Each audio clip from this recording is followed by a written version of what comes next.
All right, we are back. Chamai Kuyanateluchi, hello and welcome to another episode of King's Corner. Say hello, everybody. Hello. Chamai. Oh, Chamai. Chamai. Okay, so today we have Titus, Lydia, Alyssa, Dahlia, Jess, and Elijah. Welcome to the hosts and welcome to all of you at home. Thank you for taking the time to come hang out with us. King's Corner is a live stream where we bring you some Alutiiq language, some fun facts, some current events in the village and in the state, and more. So we welcome you. We've got a great show in store for you today, and we have a very special guest with us today as well. And I would like to introduce her right now. Today we have the head teacher of Port Lions School, Miss Shayla Deming. How are you, Shayla? Doing really well. I'm excited to be on. Thank you for having me. Excellent. Well, it's a pleasure to have you. And I know the kids are excited to jump right in and start asking you some questions. So I will do this so you guys don't have to keep looking at me. Okay, so we will jump right in. And just like we talked about, guys, we'll each ask one question, go down the line, and then we'll go from there. Sound good? Mm-hmm. All right. Titus. Say hi. Hi. Good job. What is the most stressful thing about teaching grades K through 4th? Teaching grades K through 4th. That's a good question. I think the most stressful thing is time management, feeling when I'm teaching 5 different grades at the same time, feeling that I'm not doing enough for all of the different grades and skill sets in those different grades.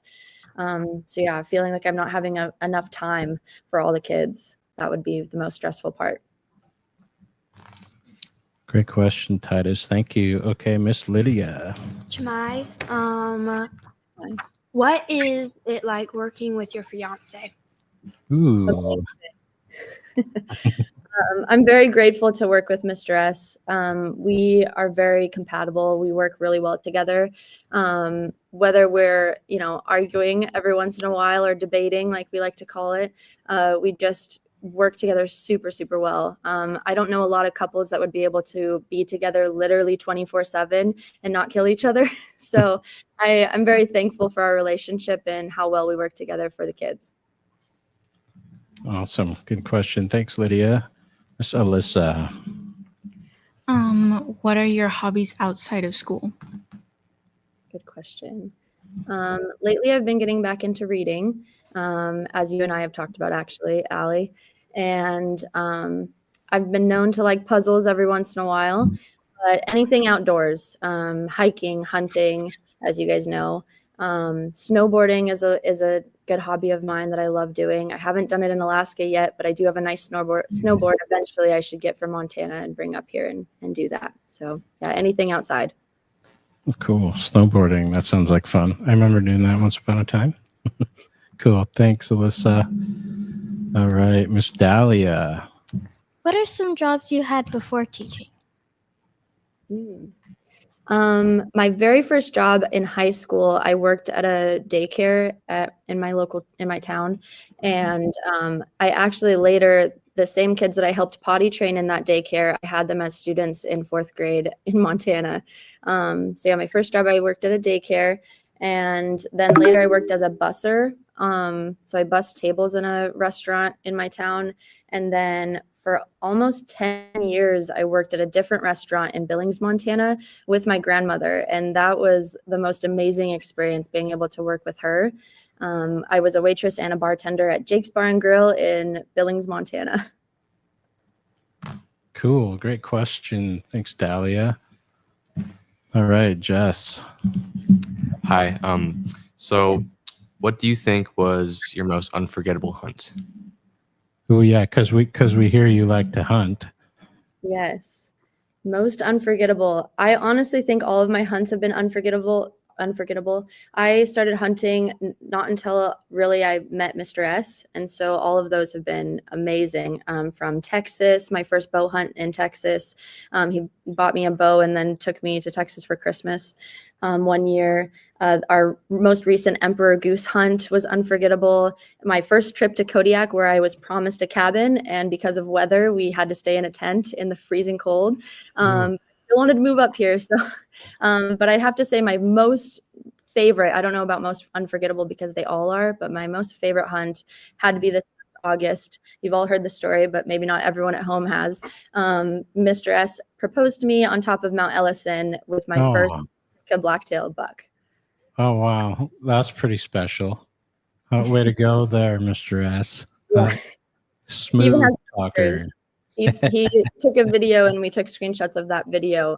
So yeah, it was perfect. It was a perfect Very day. cool. That's awesome. Hey, that's a cool story. Great. All right. Good question, Jess. Mr. Elijah. Where are you from, Miss Deming, and where did you grow up? I am from Montana. I think I mentioned that a little bit, but I am from Laurel, Montana, right next to Billings, Montana. It's one of the bigger towns in Montana, right by the refinery. We are right by the railroad. So our mascot in my hometown, Laurel, we were the Laurel Locomotives. So our mascot was a train. But yeah, that's where I'm from. I was born and raised right in Laurel and Billings area. I only didn't live there a little bit when I lived in Arizona, where my sister was born for like a year, and then just was in Montana and Wyoming when I went to college and played soccer in Wyoming for 2 years, and then came to Alaska. Awesome. Thank you for that. All right, Titus, what's your next question? Why did you choose Port Lions? All right. Why did you choose Port Lions? That's a good question. I think Port Lions actually chose me. Mr. S and I've always wanted to move to Alaska. And when Mr. S and I decided that we wanted to, I had the interview with Peggy. I actually missed the interview with Miss Peggy, our rural schools director, because of the time change. It didn't show. I assumed it had shown Alaska time because obviously you're from Alaska and it's 2-hour difference in Montana. But it actually done something really weird with the Zoom meeting and did a completely different time zone. And so I was like 6 hours off of the meeting and completely missed it. But Peggy was very gracious and we did it the next day and it went really well. And I got to call Mr. S while he was in Argentina. On his hunt in Argentina, I got to call him and say that we got the jobs and that we were moving to Alaska. So I can't remember what your question was, but I think I answered it. Awesome. Good question, Titus. All right, Miss Lydia. Where did you meet Mr. Stockard? During COVID, I was visiting my sister in Missoula and just on a whim downloaded Tinder. And so we actually met online, and our first date is like the craziest story of my whole life. I don't even know why I trusted this crazy person to drive me all over Missoula, Montana. But we met up for ice cream at Big Dipper in Missoula. We shared a pint of chocolate ice cream. And it was during COVID, so nothing was really open. We walked around downtown Missoula and there was actually one shop open, a antique shop, and we went in and I knew he was the one when he went in and found me an antique camera and bartered with the gentleman at the counter and was able to get it for cheaper. And that's really special to me because I collect antique cameras with my grandmother, the same grandma I worked at the restaurant with. And for him to be able to barter without me even mentioning that I liked antique cameras, I just knew he was the one. But he took me to Cabela's and I shot my first bow on that first date. I actually smacked my arm with the string because those of you that are doing archery with Mr. S know that he tells you a million times when you're learning that you need to make sure your arm is bent and not straight. Otherwise, you're going to smack your arm. And I didn't listen. And so I smacked it, but I still loved it. I turned to him and I said, I think I'm addicted. And obviously I am because I'm still bow hunting to this day. Awesome. That's a great story. Excellent. Okay, Miss Alyssa. How long have you been a teacher? This is my 4th year teaching. So in the fall, that'll be my 5th year teaching. I taught 2 years in Montana, and then now I've taught 2 years in Alaska. Cool. All right, Miss Dahlia. Where have you taught before? So I taught in Montana, and it was at the time that was my dream position, teaching. I actually took over for my very own 4th grade teacher, Mr. McKinney. He handed me the key as he was retiring to his classroom, so I got to teach in my own 4th grade classroom for 2 years, and it was wonderful. There was I love teaching those kids. I knew a lot of them. It's a small community, not quite as small as Port Lions, obviously, but a small community where most everyone knows everyone. And like I said, I got to teach a couple of the kids that I had in daycare as a high schooler. So that was really neat. So I taught, 2 years in Montana and now 2 years here. Cool. Excellent. Good question, Melissa. Oh, sorry, Dahlia. My bad. All right, Jess. So you kind of already answered some of this question, but what else has inspired you to become a teacher? Good question. So actually a lot of my dad's side of the family are teachers.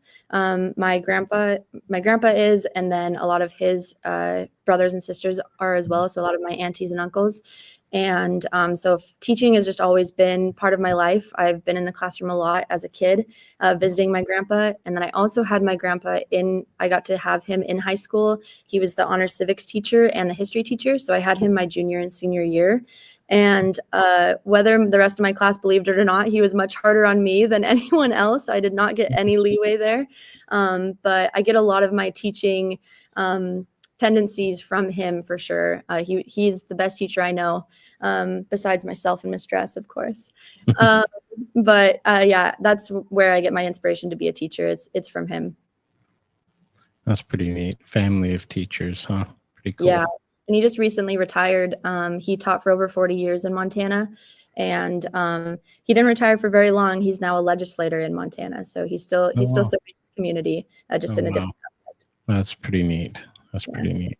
Good, cool, good question, Jess. Mr. Elijah. Since you've started hunting and known Mr. S, what's your favorite hunting method so far? I love this question. So I really love bow hunting. That is my favorite by far, using archery equipment. Mr. S bought me a bow. I don't remember what year, but I was using a Mission Craze bow, and that one you can change the poundage without having to put it up to the machine. I can't think of the name of that right now, but you can change the poundage without doing that. And so I was practicing all summer long and all fall and then winter and then another summer. And Mr. S didn't want me to give up hope because the Montana hunting season was almost over. And so he bought me a trip to Texas, and I was able to go and continue archery hunting. But I just love bow hunting because you're so much closer to nature. In my opinion, I feel like I have experienced so much more of this wonderful planet because I'm bow hunting. You have to be so much more aware of your environment, and there's just a little bit more skill that takes in to using a bow. And so I just prefer that a lot over rifle hunting. Wow, that's cool. And I'd like to ask too, Shayla, sort of on the heels of that, I hear bow hunting is pretty difficult. Do you have an idea on, say, what the success rate would be in general? I know it probably changes from hunter to hunter, but in general, a general success or failure rate? I'm not sure I could give you a number, but it just is all about practice. With bow hunting, it's not like riding a bike. You can't really just pick it up after not doing it for a year. You have to have practice. So even I haven't been doing it for a couple months. I'm going to be practicing all summer long to get ready for archery season and hunting season in the fall. It's something you have to just continually be practicing. And even more, I use a compound bow. I would love eventually to maybe use a recurve. I know Mr. S wants to use a longbow as well. And that is even more so. You have to practice daily to be able to have success in the field. It is very difficult because so many things can go wrong. If your peep, for example, one time I was doing a 3D tournament in Montana, and my peep fell off the part where you actually look through when you pull back. Mhm. And it just, that's what you use to line up. And it was just so difficult. And I would never have continued if it was actually an animal, but little things like that can make it super difficult. So the success rate and making sure that you're making a clean kill, it just takes so much practice. For sure. No, I appreciate that. Thank you. If I could ask you guys don't mind just one more thing, because it's about hunting. I'm really interested in hunting too. What is a good, and I know it depends on the type of bow, like you mentioned, the recurve and the compound. What in general would you say a comfortable shooting range would be? And this is what's the cool part, because apparently you have to get up close and personal with the prey, right? Yeah, absolutely. That's a great question. So again, it depends on the archer. For me, 40 yards is kind of the top. I can shoot 50 if I've been really practicing, but I would prefer to be closer to make sure that it's a clean shot, because even I did get a buck with my bow this year, but even with that, it bounced off a stick and still hit him. So little tiny things. And I believe that was like 35, 40 yards. So that doesn't seem very far, but that's about as far as I'd like to go. I really prefer like 25, 30. Wow. And it must be awfully difficult to get in that sort of range with an animal that has the senses and the awareness of something, especially like a Sitka blacktail, right? Absolutely. Yeah, absolutely. It's so difficult. And that's part of the reason I love it so much. It's such a challenge. And you have to, we hiked miles and miles and miles for 2 years. I actually ate my tag the first year in Alaska. I didn't get anything. So, because I would refuse to pick up a rifle my first year. Right. I did pick one up this year. I got one with my bow and one with my rifle, but Cool. I love it. Archery hunting is such a passion of mine now. Thanks to Mr. S or Ken. I just love it so much. Awesome. Great commitment, sounds like, and perseverance it takes to be a bow hunter, huh? Yeah. Great. Thank you for that, Miss Deming. Okay. All right. Who's up next? Miss Lydia. Okay. What is one thing you would like to change with the school? Good question. One thing I would like to change. I'm not sure I have many things. I have a couple of big projects in mind that I want for our school. I want to get the elementary library fixed up so that we can start checking out books. We're almost finished with the secondary library. As you guys know, you guys went through and organized it by genre and started scanning all of those. And that's taken a long time. But my next step is to do the same thing with the elementary library, go through all of the books and get those inventoried so the kids could actually check them out. And they like to call it a real library so that they can, actually check books out and have some sort of organization in there. And then the other project is probably the wood shop or the metal shop. I would like both of those to be up and running. Community members asking me and asking us at the school, hey, what's going on with the wood shop? Can we come in? I'm like, you can. You're more than welcome. But I don't know what I'm looking at. So we maybe need some community help to get that wood shop back up and running. For sure. No, that's a great one. And I appreciate that personally, Shayla, because once upon a time I went to that school and the shop in there, they had a lot of really nice equipment, and we learned a lot of different, at least the basics of different skills and trades, everything from like welding to woodworking to cultural things like mask making and that type of thing. And so, and I know we've been without, a teacher specific, to that in a long time. So I'd look forward to seeing that up and running again for sure. Yeah, it's a big project. It'll take a little while, but it's on my to-do list. Awesome. Thank you. Okay, Allie. What is your least favorite or most challenging part of teaching? That's a great question. I had some notes on this one. Let me find them. I have too many notes. So this question is tricky. I think the most challenging part about teaching is it's really the mental load for me personally. I live and breathe teaching. I think about it constantly, and Mr. S can attest to this, and probably some of you guys as well. But I constantly think about it. I'm going to bed at night dreaming about what I could do better for my kids and what I could do better for our school. And so I'm trying to get a little bit better at, making sure I'm pursuing my hobbies still and taking time for myself and for my relationship with Ken. And, but yeah, that's the most challenging part for me, is the mental load of I'm just busy all the time and thinking about school all of the time. Wow, that's cool. Thank you for that. Okay, Dahlia. Yeah, there you go. Make sure you guys move the mics as close as you can. Yeah, good job. What are some of the responsibilities of being head teacher? Ooh, good one. Good question. This is where most of the mental load comes from for me. Everything you can think of that goes into planning or running a K-12 school. So anything from the spelling bee to prom, or anything the student council wants to do, organizing, if maintenance comes, any volunteers that come in, scheduling. I could probably list a lot more things, but that is all under my responsibility. I am doing better about delegating and making sure that I use the help that is available to me, but I have a hard time letting go of that control sometimes. And I have the master schedule on my computer, so it's difficult when there's scheduling conflicts or whatever. But yeah, the responsibilities of head teacher are also communication, emails upon emails upon emails constantly. So yeah, anything you can think of, like I said, whatever happens at the school is either delegated by me or run through me. So. Wow. Yeah, that's a big job. It's a big job. Thanks for that question, Dahlia. All right, Jess.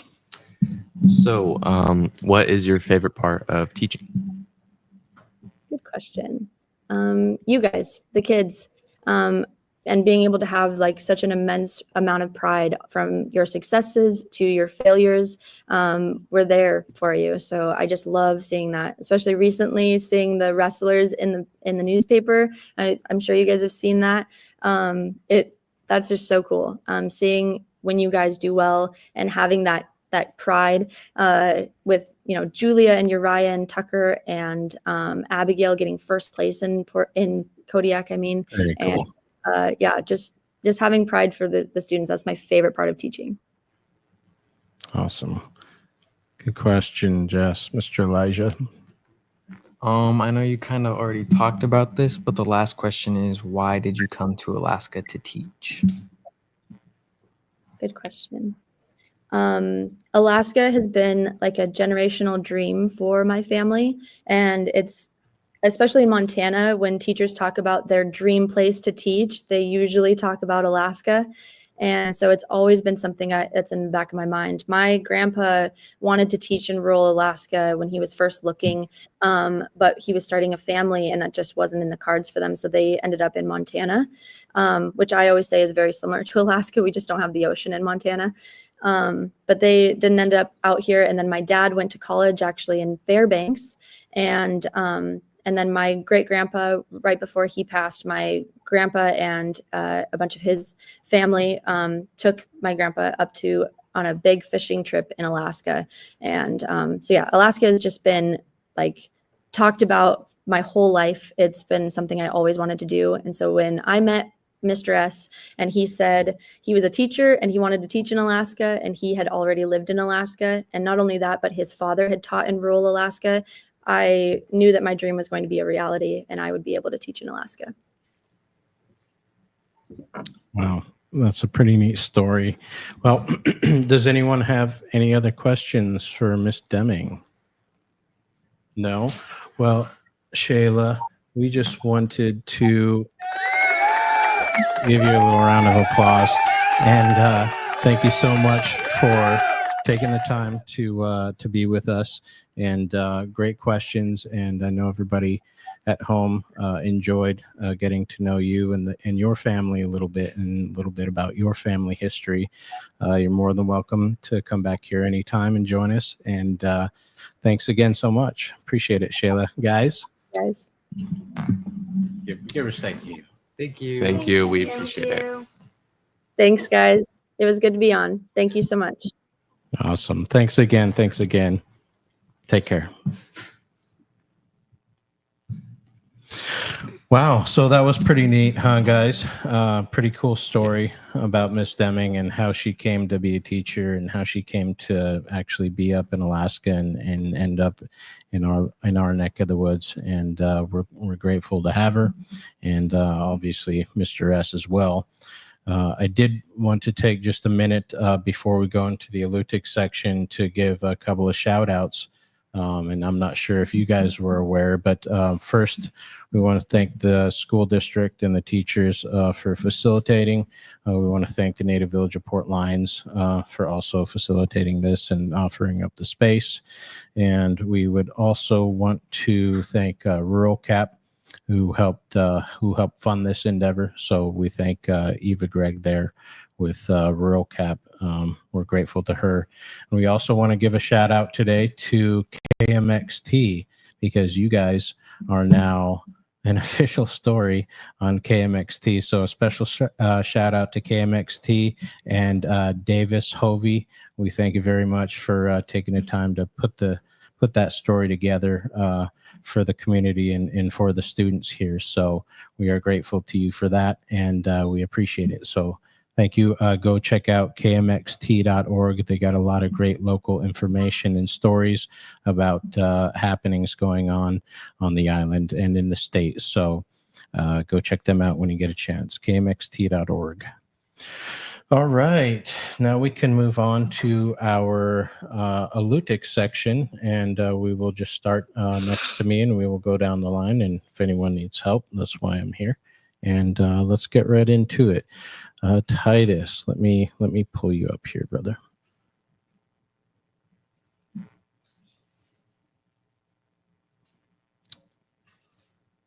Oh, why am I missing? Yeah, I'm having some tech difficulties here, folks. Bear with me.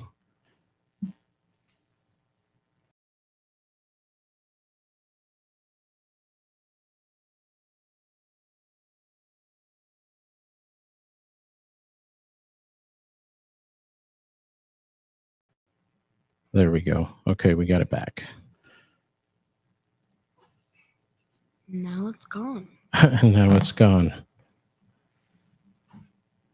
Okay, there we go. Sorry about that, folks. Okay, so we're going to start with what's first, Mr. Titus. What do we have? Alutiiq word of the week? Mm-hmm. All right, go ahead. Inyayuk. Angayuk. Inyayuk What's is- angayuk mean? Buddy, partner, or friend. That's cool. And to use it in a sentence, it's hui Mm-hmm. akninguk kamaryuan Mhm. aglu Kija Wigman. kuihaswilhin Very good. ahuk, Yeah. which means my friend is going to Anchorage. Excellent. Okay, so the Alutiiq word of the week is angayuk, and hui angayuka kija huikmin ahuk. My friend is going to Anchorage. Great job on the pronunciation there, Titus. Thank you. Okay, Lydia, what do you got? Oh, wait. There you go. I have the weather. Oh, you have the weather. We can, if you don't mind, we'll finish up the Alutiiq section, and then you could do the weather. Is that okay? Yep. Okay, cool.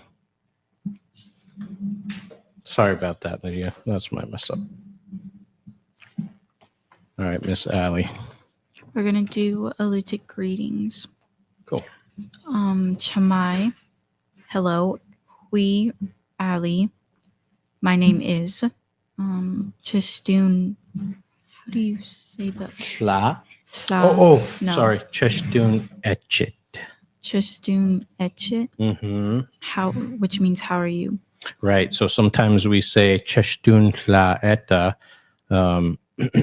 and sometimes we'll say cheshtun etchit, and just means how are you? Shunami Shoslianga. Mm-hmm. I was born in Kodiak.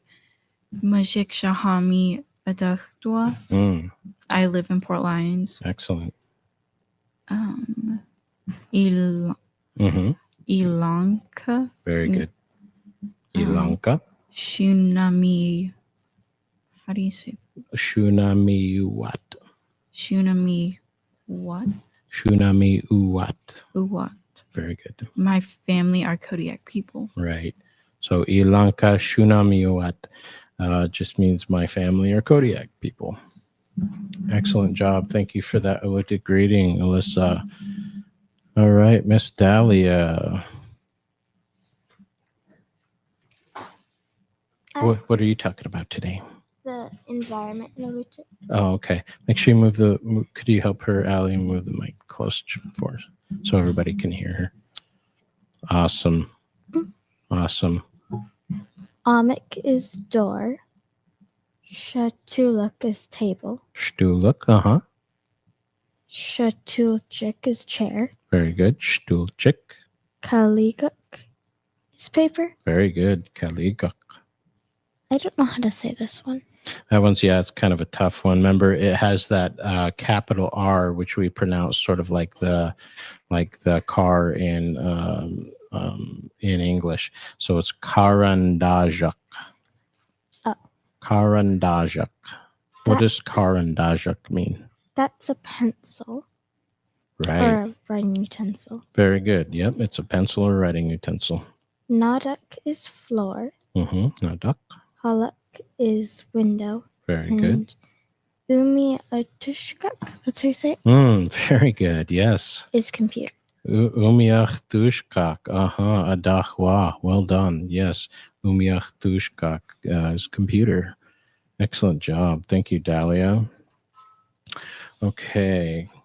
Going next. Mr. Jess, what are you talking about today? Today, I will be talking about the animals in Alutiiq.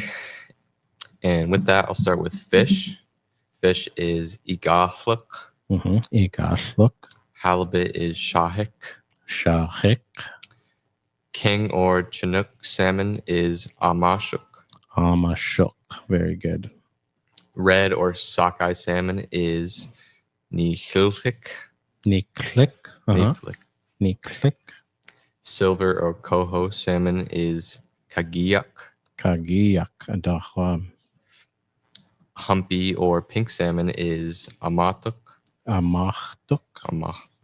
Adahwa.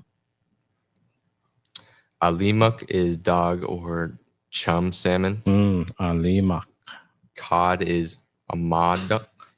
Amudak. Good job. And ending that is trout. Nishik. Anjik. Anjik. Anjik. Dahwa.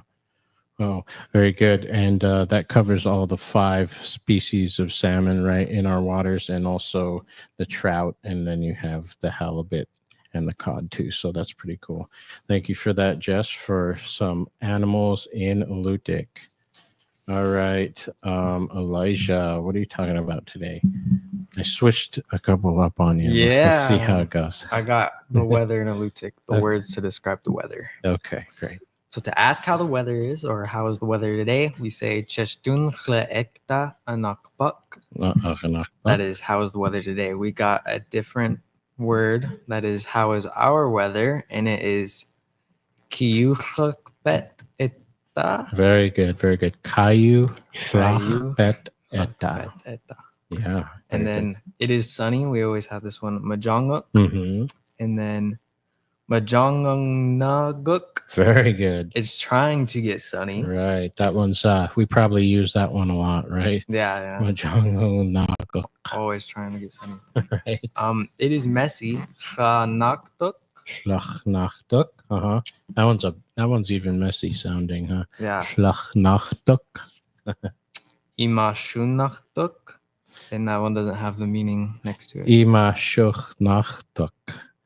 It is depressing. Oh, dang. Yeah. Gusty or wind blows hard. Kayunluni. Kayung Luni. Kayunluni. Okay. Wow. It is raining. Kidanguk. Mhm. It is nice and calm. Pinachtuk. Very good. Pinachtuk. I think you got a couple more. On the back. Yeah. It is snowing. Kaninguk. Mm-hmm. And then overcast. Talumauk. Very good. Talumauk. Wow.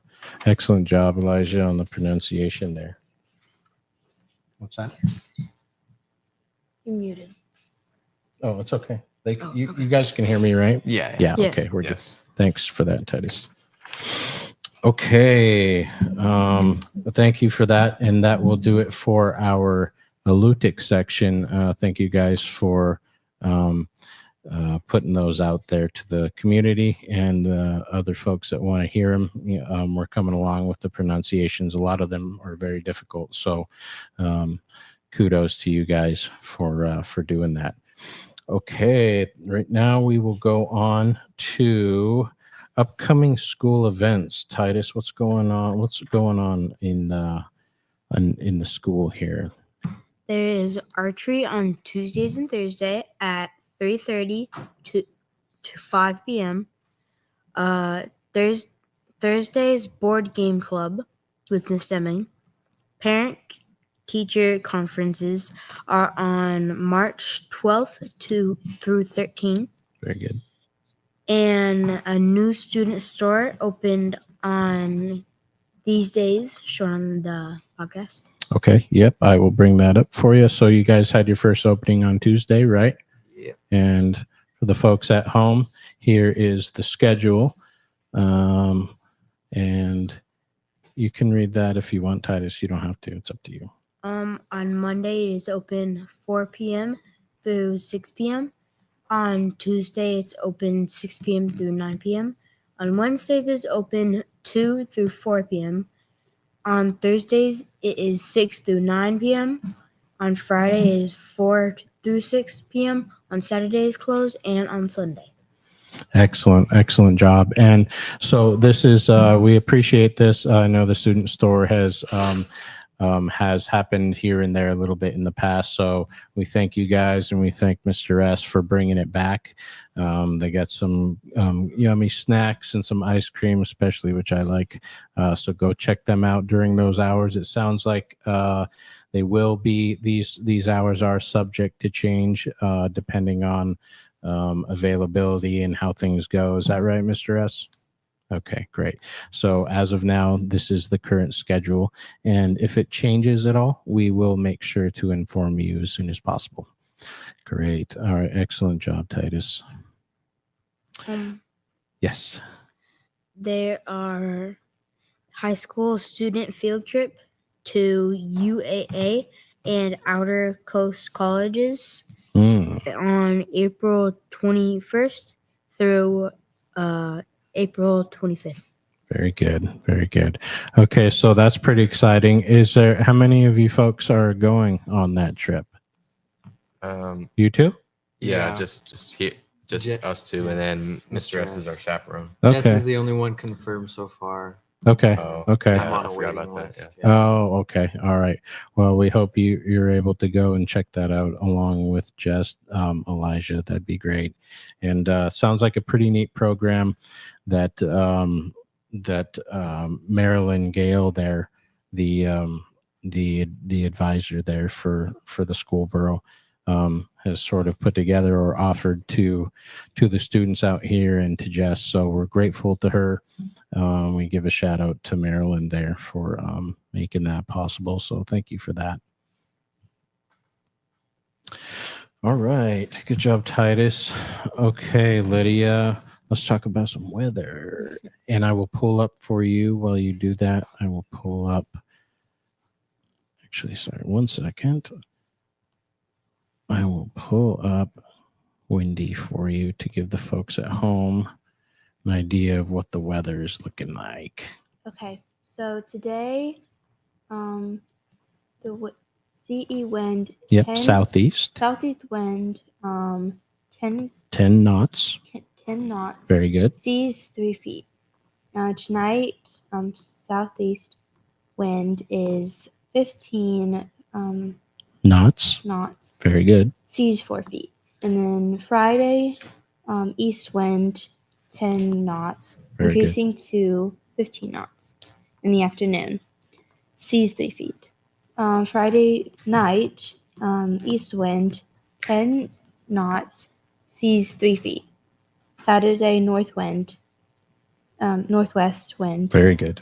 15 knots, seas 2 feet. And then Sunday, west wind 20 knots, seas 4 feet. Monday, southeast wind 20 knots, seas 7 feet. Awesome. Okay, so yeah, that was for Marmot, and now you're going to give us Shelikoff, right? Mm-hmm. Okay, go for it. Today, northeast wind 15 knots, seas 4 feet. Tonight, east wind 15 knots, seas 3 feet. Friday, east wind 15 knots, seas 3 feet. Friday night, north wind 15 knots, seas 3 feet. Saturday through Sunday, west wind 25 knots, 15 feet. 5 feet. Very good. Monday, east wind 20 knots, seas 5 feet. Very good. Thank you for that weather report, Miss Dahlia. I'm sorry, Miss Lydia. Oh my gosh, I'm messing it all up. Sorry about that. Excellent job. And we will go next to Allie on your back page there. Yeah, we're going to be doing this day in history. Okay, let me pull this back up and make sure you are there. Okay, go ahead. 1877, American Chester Greenwood patents earmuffs after inventing them at age 15. That's pretty cool, huh? Yeah. 15-year-old inventor. That's pretty neat. 1894, J.L. Johnstone of England invents the starting gate for horse racing. That's interesting because horse racing is a big thing down in the States and a very expensive enterprise too. It's pretty huge. So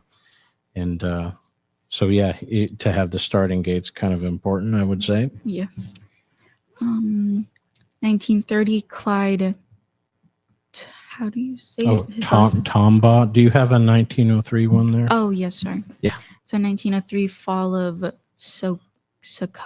Sokoto. Sokoto Caliphate in northern Nigeria. British claim supremacy over 500,000 square miles. Wow. Okay. So 1903, and that's interesting. So they took over a large, 500,000 square miles of northern Nigeria. That's interesting. Cool fact. 1930, Clyde Tombaugh announces the discovery of Pluto at Lowell Observatory. Ooh, that's interesting. What do you guys know anything about Pluto? It's not a planet anymore. Very good. Planet. Yeah.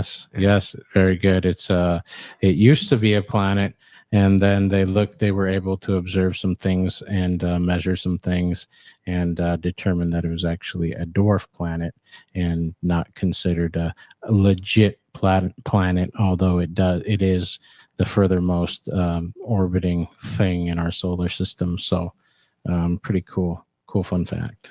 And then my last one is 2003. The journal Nature reports that 350,000-year-old footprints of an upright walking human have been found in Italy. Wow.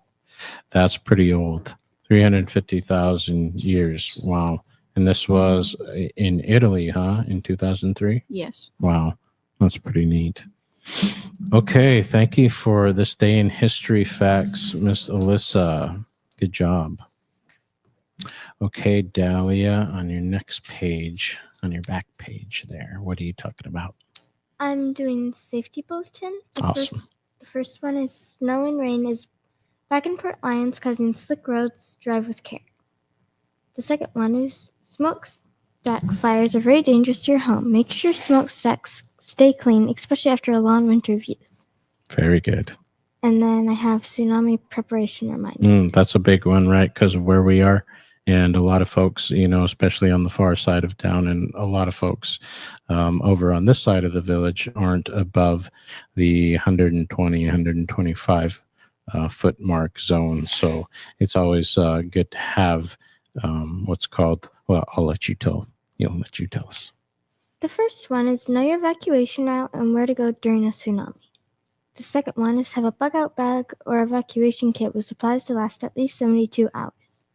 The third one is identify a safe place over 100 feet above sea level or 1 mile inland. 4. Official warnings come from sirens, TV, radio, and wireless alerts. Natural warnings are lawn earthquakes lasting 20 seconds or more, a strong quake that knocks you off your feet, a loud roar or freight train sound from the ocean, and a rapid and unusual rise or fall in the water level. Mm-hmm. Very cool. Very cool. Yeah, and that can happen a lot of times. You'll see during a tsunami, a bay will completely drain out. However, that's not always the case. And like I think I mentioned last in one of our streams that that is a possibility that you'll have a little bit of warning because the bay will empty, but it doesn't always happen that way. You can have a tsunami without the bay or the large body of water draining first. And so don't rely on that. If there's a large quake, if it's large enough to kind of knock you off your feet, then you should probably head to high ground, right? Excellent job, Miss Dahlia. Good job on that. Okay, Jess, what are you talking about? I will be talking about the current events in the village, island, and state. Oh, good job.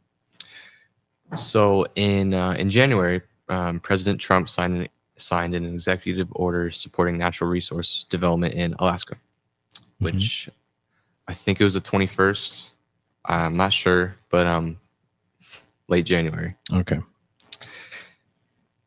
The Iditarod sled dog race of 2025 is underway and almost finished. Okay, let me pull that up for you guys and for the folks at home here real quick. Oh my goodness. Share screen. There you are. Okay, so I wanted you guys and the folks at home to be able to check out the Iditarod route. And so isn't it well, they call it, as you guys can see, for folks at home, go check out iditarod.com, and it gives you so much cool race information, like the standings, where people are at, what people have scratched or, had to pull out of the race. And it's the last great race, and I believe it's the longest dog sled race in the world. And if it's not it's definitely amongst the most. So very good on that. And check this route out, guys. I mean, this is an insane swath of land to be able to take take a dog sled team through. And a lot of folks don't finish this race. That's fairly common. And so even to finish, let alone place in this race, is a great feat. And so pretty cool stuff, pretty exciting stuff. And if anybody at home wants to go check it out, go to iditarod.com. Thank you for that, Jess. I also have the World Ice Art Championships in Fairbanks, and that usually goes from the February 14th through March 31st. So it's about a month and a half. Okay. And so I wanted to, this is another one that's a really good one that you found, Jess, to show you guys and the folks at home some of these sculptures that these folks come up with is just mind-boggling. If you guys look at that, that is an ice sculpture from this year's competition. It's just so intricate, so beautiful, so detailed. I mean, I'll scroll through a couple more here to give you guys a chance, but look at the size of that dragon, huh? Wow. There's another view of it. Wow.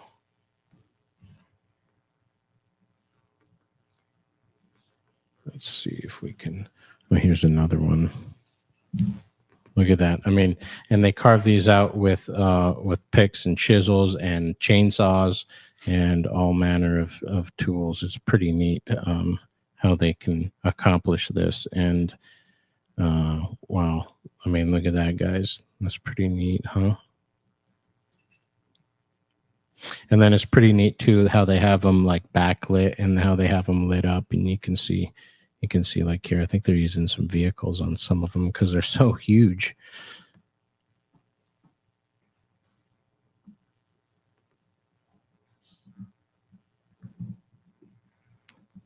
That looks like who's that rabbit? The famous rabbit? He's like an English rabbit. Peter Rabbit. Peter. Yeah. Peter Rabbit. I knew Elijah would know that one. But anyway, that looks like Peter Rabbit. Very cool. Gosh, look at these sculptures, you guys. They're works of art. Absolutely works of art. Man. Very cool. Well, that was a kind of a strange one, huh? What's that one? What's going on there? I don't know what's going on. You guys know what's going on there? No idea. What is the monster? Frankenstein? Yeah, Frankenstein. I think Is that who that is? Because he has like a bolt through his neck. Oh, yeah. It does kind of look like a Yeah, that- bolt, huh? Oops. Yeah, it kind of does look like that, huh? Oh yeah, it is. Wow. Okay, so yeah, I just wanted to show you guys and the folks at home some of these ice sculptures from, what is it called again, Jess? The World Ice Art Championships. So it's in Fairbanks. So they gather a bunch of people from around the world and do it in Alaska. Very cool. Very cool. All right, thanks. What do you got next? Lastly, for current events, I have the Tour of Anchorage, which is a cross-country ski race, which was held March 2nd. Oh, okay. And that's pretty cool too. If you guys have ever heard of that, it's a cross-country race, and I think it's in the general Anchorage area, and so it's It's in Anchorage. right. All right. Our views are getting all messed up here. Okay, thank you for the current events going around the state there, Jess.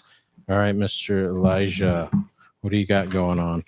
And some of these you notice aren't on here. I Some of them, know. that's because some of them are unverifiable, right? And some of them are lore, right? Yeah, So yeah. this is a fact section. All But right. hey, nonetheless, you can after you go through the list, you can tell folks about those stories if you want. Yeah, I'll wait till next time. We'll Okay. have a little lore section. Okay, cool. But here's some fun facts. Wild cows roamed Sitkalidak Island for 80 years. This is in Alaska. Yeah, Sitkalidik. It's actually on the south end of our island. Very good. Really? Yeah. In the 1920s, and they survived because there was zero predators on the island. So they all turned into a bunch of feral cows, and they roamed wild until they were finally rounded up in the early 2000s. Right. That's a great fun fact. And Sitkalidik is just to the east there of Nunyak. You guys remember what Nunyak is? Nunyak, Old Harbor, right? Oh. Yeah. So, and actually, they now have instead of cows, and I'm not sure if it's on Sitkalidik or not, but they have bison down there now. Oh. They have a herd of bison around there, and also interesting to add to your fun fact, Elijah, is there used to be sort of cow ranching even up here on the northern part of the island. And actually, I think there may have been up until recently on Spruce Island there. I can't remember his name, but we actually bought a cow. We bought a whole cow one year, and we took a boat over to Spruce Island, and we picked out the one that we wanted, and he shot it for us, and then we took about 3 hours processing it and cleaning it out. So, cool fun fact. Thanks for that, Elijah.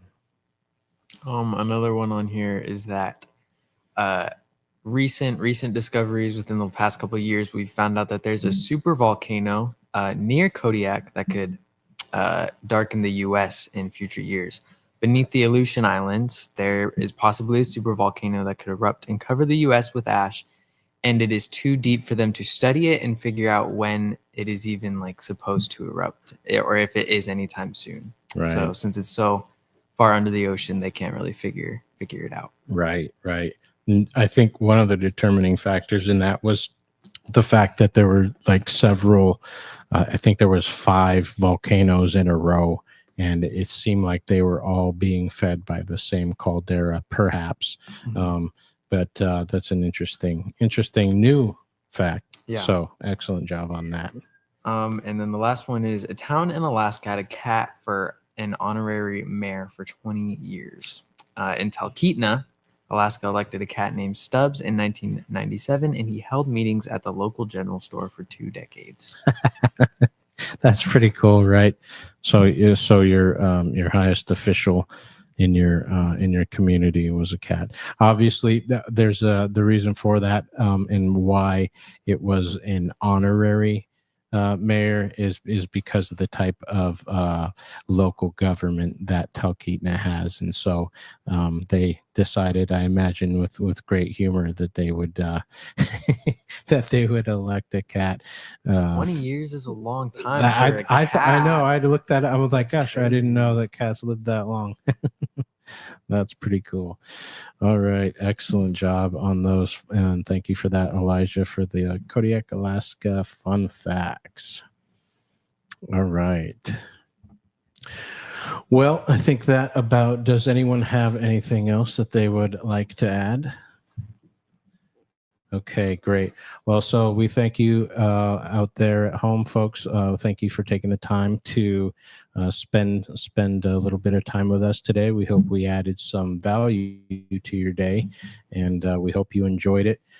Go ahead and check us out. With these live streams are posted on Facebook and also on YouTube. Just type in Native Village of Port Lions in either search box, and you can find us there.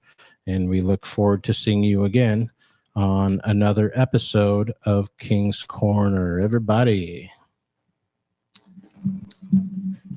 Bye. Goodbye. Bye. There we go. Right on. Good job, guys. Okay. Hola. Oh, adios. Adios. Tonk Chugumji, right? And since you guys did a great I job, don't know. I'm gonna give you the outro music, right? I know this is one of Elijah's favorites right here. Take care, everybody. I'm not a nerd.